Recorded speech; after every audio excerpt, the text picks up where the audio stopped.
I've been thinking a lot about my Screams in Silence review lately, and that's not only because one of my upcoming reviews is going to be Peter Asment. You see, I've written a script for that review long before the Drawn Together movie review, and I'm sitting on it because I know that it's going to open a can of worms. I mean, it's an episode that basically asks the audience to sympathize with the rapist. The thing is, that rapist in the episode is female. Family Guy has a lot of episodes like this where they try to tackle a tough subject matter, and they botch it completely. Most of my Family Guy reviews are going to be on subjects like this, with things like Quagmire's dad, Brian's a bad father, Family Gay, and as you already know, Seahorse Seashell Party and Screams in Silence. This particular episode, though, is kind of a different story. While I genuinely like this review, I don't think I went into the episode enough. If I covered all angles, that review would be about 30 minutes long, though. So here are the other 15 minutes, I guess, of things that I didn't get to in the actual review. Screams in Silence is different because even if all of the problems that I pointed out in my review were not there, the episode would still be an atrocity. I mean, one of the bigger problems is that Screams in Silence is horribly cliched. Every single Lifetime movie of the week has this plot, and that's a problem. Not the fact that they're cliched, but because of what the cliches are. Domestic abuse, as portrayed in the media, is not well done. I don't think that really covers it. The only thing portrayed worse in our media is postpartum depression. Here's a general television rule. If a woman in any television show, movie, or whatever comes down with postpartum depression, she will inevitably try to kill the infant. Considering that each year almost 1 million women get postpartum depression, and we don't have an infanticide epidemic, it's safe to say that these stereotypes are greatly exaggerated. This is bad because it breeds mistrust. If your only exposure to knowledge of PPD were these media stories, and your wife was showing signs of depression after giving birth, how would you react? The answer is, in a way that makes the problem a lot worse. If we treated women with postpartum depression like they'd follow the logical progression in a dramatic story, we'd put them in situations that would make the postpartum depression worse. But that's postpartum depression. Let's go back to domestic abuse. Combined with media portrayals, our knowledge of domestic abuse, even from things like charities, have the Autism Speaks effect. The most extreme, severe cases are the cases that are broadcast the most far and wide. Unless you personally experience something otherwise, your idea of domestic abuse is a strong man beating down on a helpless woman who can't get help no matter how hard she tries. And she only got into the situation because he seemed so sweet and lovable before they were married, or they had children, or whatever. I mean, you should give us all your money because one day it could be you in this situation. This kind of portrayal is bad for everyone involved. Men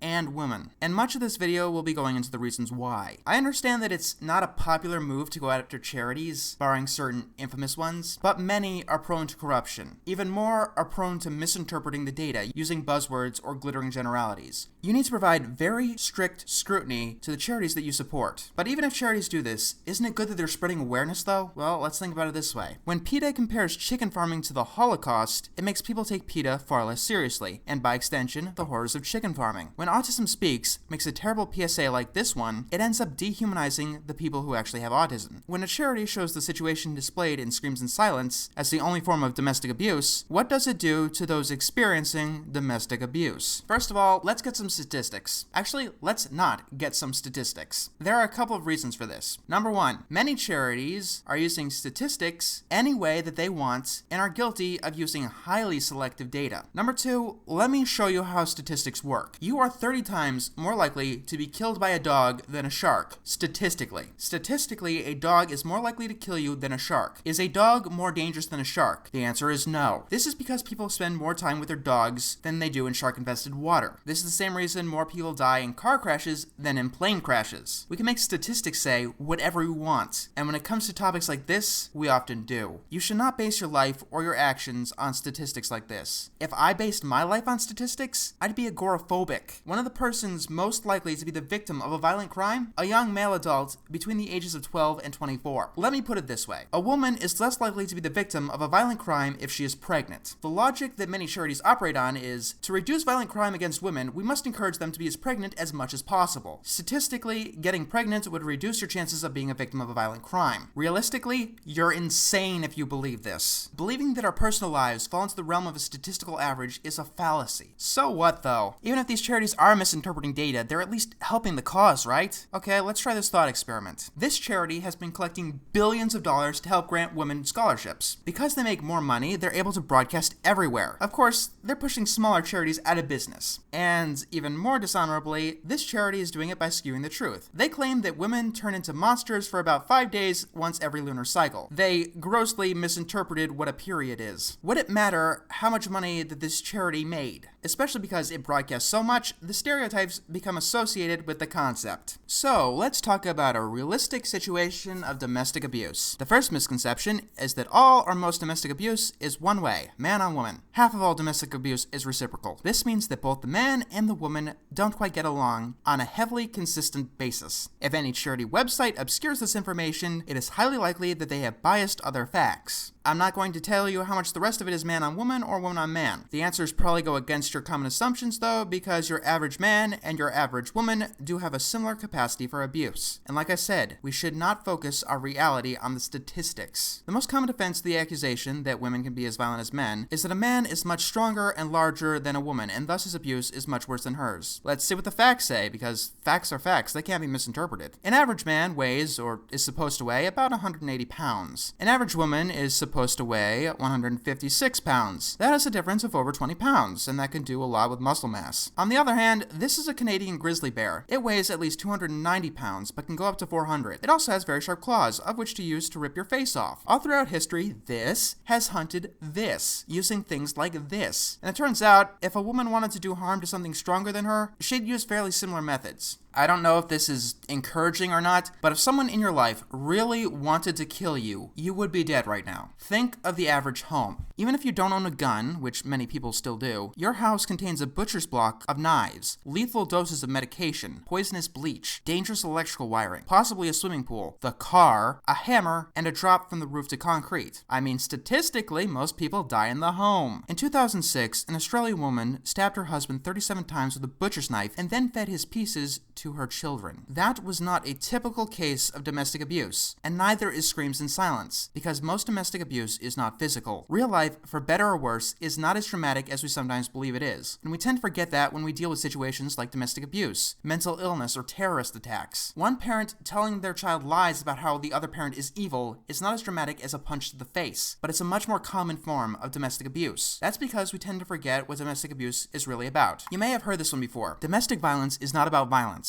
It's about control. In fact, it should be called domestic abuse, not domestic violence. Domestic violence has a very bad misconception that it's all physical. Every type of domestic abuse is an attempt to coerce and control the person experiencing the domestic abuse. Which method is a man more likely to use? Which method is a woman more likely to use? Here's the answer. I can tell you statistically, but realistically, whatever they're best at. That could be constantly verbally berating the other person, preventing the other person from getting a job and financial independence, preventing a person from seeing their friends or family, gaslighting and making the other person thinking that they're losing their mind. Now let's talk about how stories like screams in silence and propaganda similar to it, misinterpreting the facts for dramatic effect, hurts everyone that it's trying to save. Let's start with the group that you're going to have the hardest time believing me about. Screams in silence type stories hurt females experiencing domestic abuse. Remember in the episode that Brenda kept making excuses for Jeff about how he's really not that bad? There's a name for this. It's called battered person syndrome. As you might have guessed, it used to be called battered woman syndrome before people got the idea in their head that men could also experience domestic abuse. Now, what is someone with battered person syndrome to do when their spouse isn't as physical as Jeff, but is just gaslighting them or just actively preventing them from getting a job? Because that's not their idea of what domestic abuse is. They do not see it as domestic abuse. They stay in the abusive situation, and because it's not as dramatic as a black eye and bloody nose, this person's friends, if they're allowed to have them, are none the wiser. Somewhere out there are many men, women, and children thinking that they are in a healthy relationship while they are being abused because their perspective on abuse has been skewed by this propaganda and the media. Does that sound like a pleasant solution to domestic abuse to you? We shouldn't use this kind of method for the same reason we shouldn't use nuclear weapons to win every single war. You're going to succeed on one level, but you're going to fail on every other. When an abusive situation is your reality, you're not likely going to see it as abusive, and you're not going to get help. All of the charity money in the world is not going to help someone experiencing domestic abuse who does not think they are in an abusive situation. One of my most common criticisms that I get on my Screams in Silence video is that I didn't talk about female on male domestic abuse. It might not be the best excuse in the world, but I just didn't have time, and I wanted to keep focus. However, I am very glad that I am getting this criticism, because it means that people are becoming more and more aware that abuse is wrong no matter who is doing it. This relieves me because in the past, the law was highly highly biased against men. Many states have or have had primary aggressor laws. What would happen is that almost unilaterally, no matter the situation, men will be the ones arrested in a domestic dispute simply because he was larger. Wait, wasn't domestic abuse about control? What could one person do if they could just make a phone call and get another person arrested sight unseen? I want to show you some specific pieces of domestic violence propaganda. These two, you may have seen them. They were infamously criticized for their gender bias. Let's ignore that for now, and I'll translate what these campaigns are saying to those they claim are trying to help. One day my husband will kill me. The story of this piece is that she grew up in an abusive family. Okay, you've just gotten a little girl out of an abusive home, and you are telling her that she needs to be paranoid about every single relationship she will ever have, and that she should have a very unhealthy level of distrust that will lead to a very unhappy and unhealthy life. One of the most important things to teach people who have experienced domestic abuse is to trust again, believe it or not. Let's look at the boys. When I grow up, I will beat my wife. Let's assume this boy you've rescued from an abusive home is not a psycho. He begins to loathe himself and fears that he's going to do something horrible someday. He becomes afraid to seek help, thinking he doesn't deserve it. And if you want to prevent the quote-unquote cycle of abuse from repeating, you need to teach them what they've experienced wasn't normal and see the situation rationally and objectively. I hate stories like this that hint that the cycle of abuse is repeating. It says absolutely horrible things to those who are most innocent. Does this happen? Sure, but should we assume that it's going to? It's not just the general public who sees this kind of stuff and reacts to it with their own stereotypes and ideas. It is the very people experiencing the domestic abuse themselves, and that paints a perspective of who they are. I understand the logic and the fear behind these situations. No one wants the scenario of the courts don't believe her, she gets sent home and is beaten to death. We've attempted and failed to make this impossible through sidewinding the law every way possible, and we've ended up with a situation that says the courts must believe her no matter what she says, and he goes to jail with all the fun stuff that comes with that. To some people, that's a perfectly fair trade-off, and I choose not to associate with them because they tend to have a screw loose or two. The sad part is that either of those definitely hurts men, but either of them also hurts women, because you cannot discriminate against one gender without boomeranging back and hurting your own. If the former situation managed to foster an unhealthy level of distrust against men, then the latter situation would definitely foster an unhealthy level of distrust against women. And wasn't the definition of misogyny the hatred, mistrust, and fear of women? Most people, men and women, are not evil, abusive, crazy, or sociopathic. And that's a moral you're not going to see very often on your Lifetime Movie of the Week. We're not done yet. There's one segment of domestic abuse that I have not talked about yet, and that's domestic abuse against the LGBT community. With the recent passing of gay marriage in the United States, and all the reasons I mentioned before, it is very politically unpopular to talk about domestic abuse in LGBT couples. In the media, and with this propaganda, it's entirely invisible, which is sometimes worse than the truth being skewed. People tend not to think it exists because we still have this stupid thought that without one man punching a woman, abuse hasn't happened. I think as adults, we can realize that men can punch men and women can punch women. I mean, some people stereotype gay and lesbian couples as horrifying, and those people are morons. Other people stereotype gay and lesbian couples as eternally in each other's bliss, and with them being in passionate love for every single second. Gay and lesbian couples are a lot more like regular couples than the other side seems to realize, and that does include the bad parts as well. They experience similar rates of domestic abuse that heterosexual people do, and this comes with all manner of problems, and some of them are extremely discouraging. First of all, many sources of domestic violence aid are still highly based on gender dynamics, and it's hard to aid people in that situation when the dispute is between two people of the same gender. This leads to very little outreach. Not to mention that homophobia is still, unfortunately, a problem. To admit that you are being abused by your partner in that scenario, you do have to out yourself in most scenarios, and the person experiencing the abuse may not be ready, because it could legitimately lead to hate crimes, family rejection, and bullying. A whole host of stereotypes still exist, and some people would be so stupid and cruel as to think that they deserve this abuse just for being gay. Trans people may be barred from places like women's shelters because of their gender history, and some people believe that rape would not be traumatic for a gay man. If I sound bleak, it's because this entire situation is bleak. The entire way we treat domestic violence and domestic abuse in the media is horrible, and I'm not even finished yet. First of all, you may have noticed that I've been referring to people experiencing domestic violence, not victims or survivors. Both of them predispose stereotypes that the person experiencing domestic violence may abhor or not be a part of. You've heard of the term objectification, I'm sure. Yeah,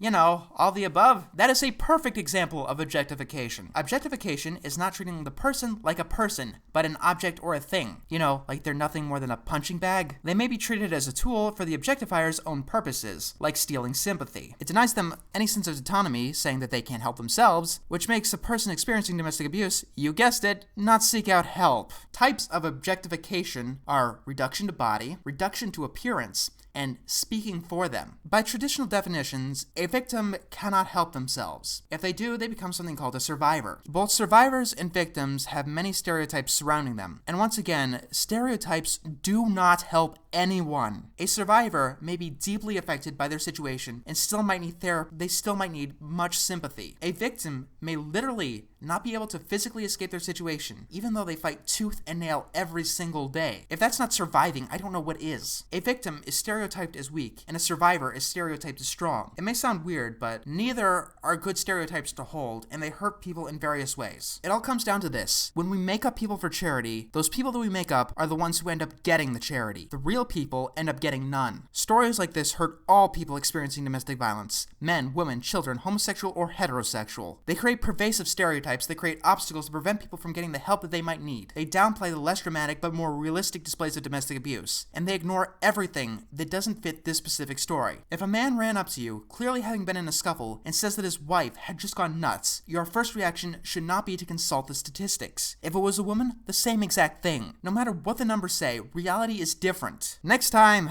oh boy, I get to talk about sexual harassment. This should be fun.